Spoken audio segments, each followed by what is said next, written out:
मैं दीपक शर्मा आपके सामने फिर एक नई वीडियो के साथ। आज जो मेरी वीडियो है क्लास 9th, मैंने लास्ट क्लास में 9th क्लास की जो वीडियो डाली थी तो मैंने उसमें रैशनल इरेशनल आपको बताया था। तो वहीं से कंटिन्यू करने से पहले फिर एक बार मैं आपसे रिक्वेस्ट करता हूं कि आप मेरे channel DK education point Deepak Sharma को लाइक एंड सब्सक्राइब करें। चलिए अब हम आगे कंटिन्यू करते हैं। तो लास्ट क्लास में हमने जो पढ़ा था वो था सबसे पहले नेचुरल नंबर जो 1 से स्टार्ट होते हैं, second whole number including zero with natural number that is starting from 0 1 2 3, वो हमारे होल नंबर होते हैं। फिर हमने इंटीजर्स पढ़े, negative positive with zero that is integers. फिर हमने रैशनल नंबर पढ़े। रैशनल नंबर हमारे वो नंबर्स होते हैं जिनको हम P/Q की फॉर्म में एक्सप्रेस कर सकते हैं, और वहाँ पर P और Q क्या होते हैं, हमारे इंटीजर्स होते हैं, और Q नॉट इक्वल टू 0।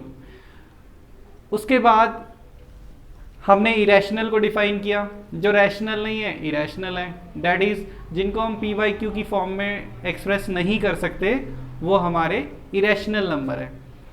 अब यहाँ तक पढ़ने के बाद मैंने एक पॉइंट छोड़ा था आपके लिए कि अभी जो रैशनल नंबर्स हैं उसकी सिर्फ मैंने एक डेफिनेशन बताई थी कि जिसको हम P/Q की फॉर्म में एक्सप्रेस कर सकते हैं।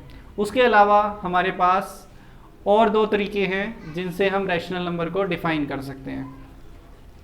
तो पहला पॉइंट था हमारा रैशनल नंबर्स,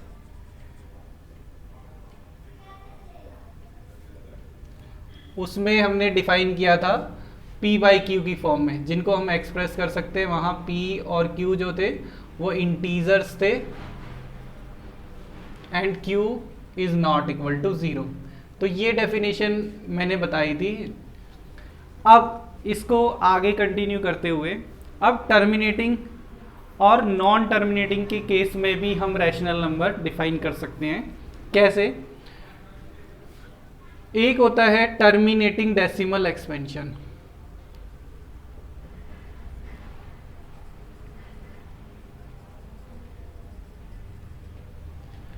उस केस में डेट इज जब हम किसी नंबर को डिवाइड करते हैं तो वो कंप्लीटली डिवाइड हो जाता है।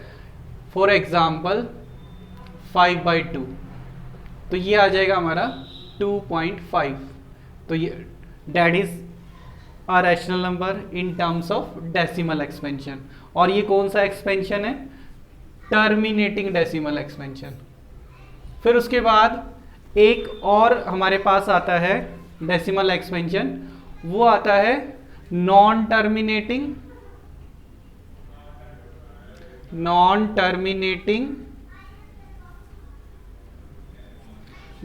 Repeating repeating.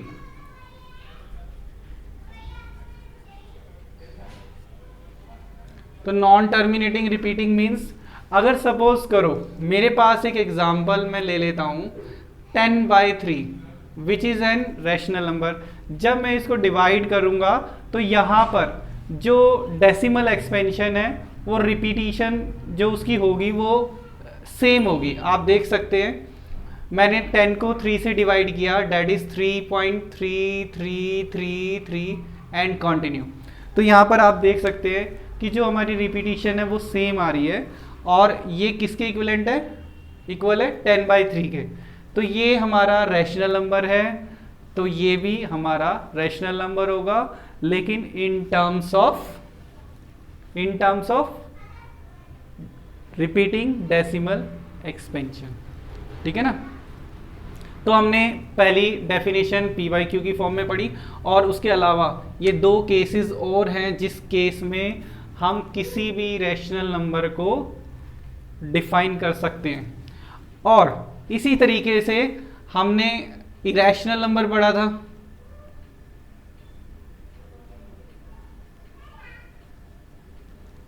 इरेशनल नंबर्स, तो इरेशनल नंबर्स में क्या था? जिनको हम P/Q की फॉर्म में एक्सप्रेस नहीं कर सकते। सिमिलरली एक तो वो डेफिनेशन थी रैशनल नंबर्स की, और आज जो दूसरी डेफिनेशन है वो इसी का एक्सटेंशन है। अब इसमें हम लिखेंगे non terminating repeating, non terminating non repeating decimal expansion. तो ये भी हमारे इरेशनल नंबर्स होते हैं। इनका एग्जाम्पल आप कोई भी ले सकते हो, 1.10,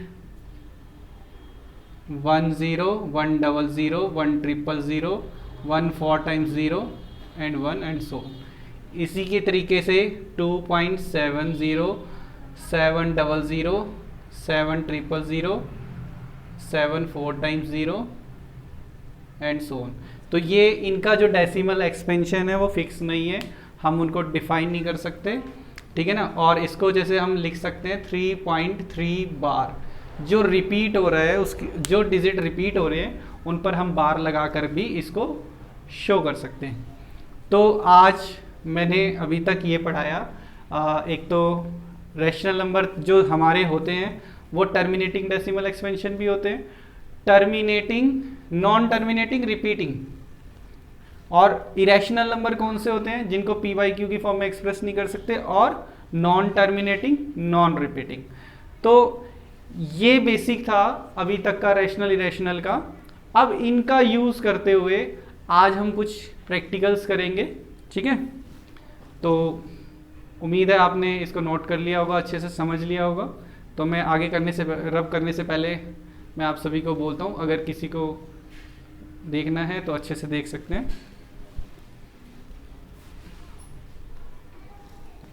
चलिए,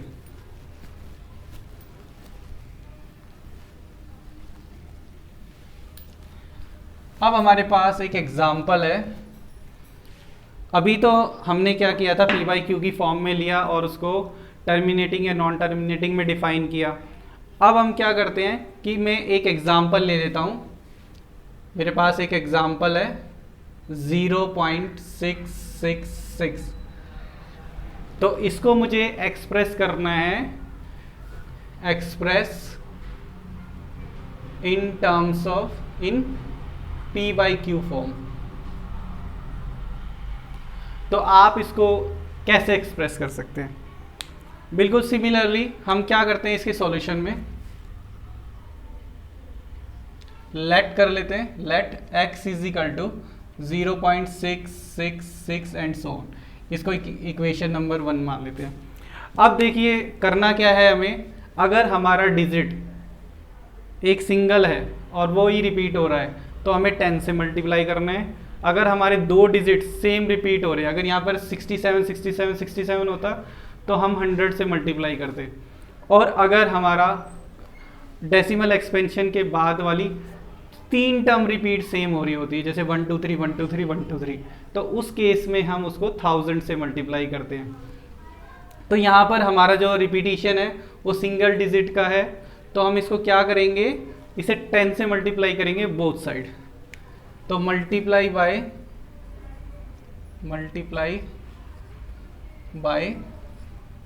10 बोथ द साइड।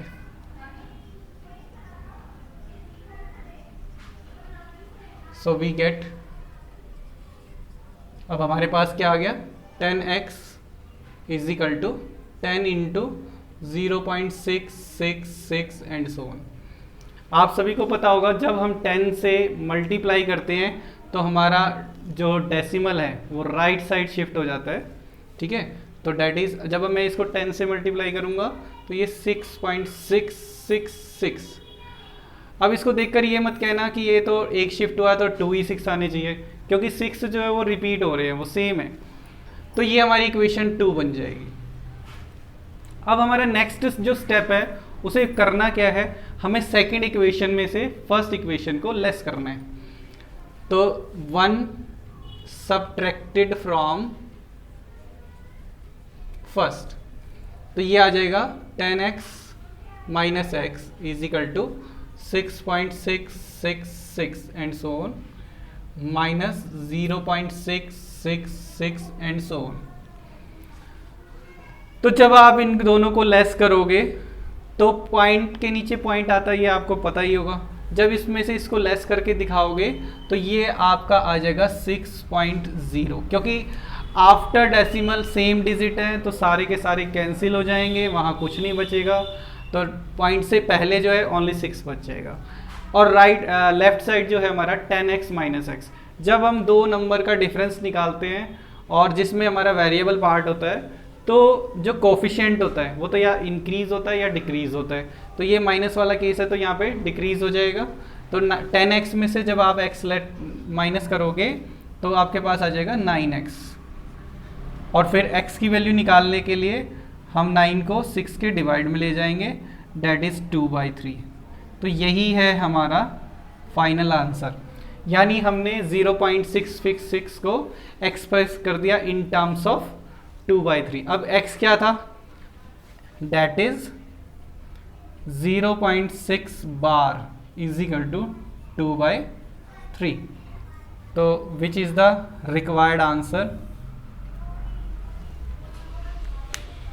तो आज की क्लास में इतना ही। इससे रिलेटेड आप और भी एग्जांपल्स कर सकते हैं। ये एनसीईआरटी का क्वेश्चन है और उम्मीद है आपको पसंद आया होगा। तो ये करने के बाद आप इसको अच्छे से यूटिलाइज़ करना। मैंने कल भी बताया था, कल लास्ट वीडियो में भी बताया था कि जस्ट अभी स्टार्टिंग है, अभी हमें बहुत सारे टॉपिक करने हैं, बहुत अच्छी अच्छी वीडियोस आएंगी। और इसको कंटिन्यू रखें, लाइक करें, सब्सक्राइब करें और शेयर भी करें, ठीक है ना, ताकि आगे आने। और जो ये वीडियो मैं डालता हूँ आप उनके कमेंट बॉक्स में आप अपनी प्रॉब्लम शेयर कर सकते हैं कि आपको कौन सा टॉपिक समझ नहीं आया या कौन सा टॉपिक समझना है। तो जो जिसके मेरे पास मैक्सिमम मैसेजेस आएंगे, मैं कोशिश करूँगा कि वो वीडियो मैं पहले आपके लिए तैयार करूँ, प्रिपेयर करूँ। तो तब तक के लिए थैंक यू। जाने से पहले एक बार फिर से आपको कहूँगा कि आप मेरे YouTube चैनल को लाइक करें, सब्सक्राइब करें और शेयर भी करें और बेल आइकन ज़रूर दबाएं ताकि हमारी जो भी वीडियो आए वो सबसे पहले आप तक पहुँचे।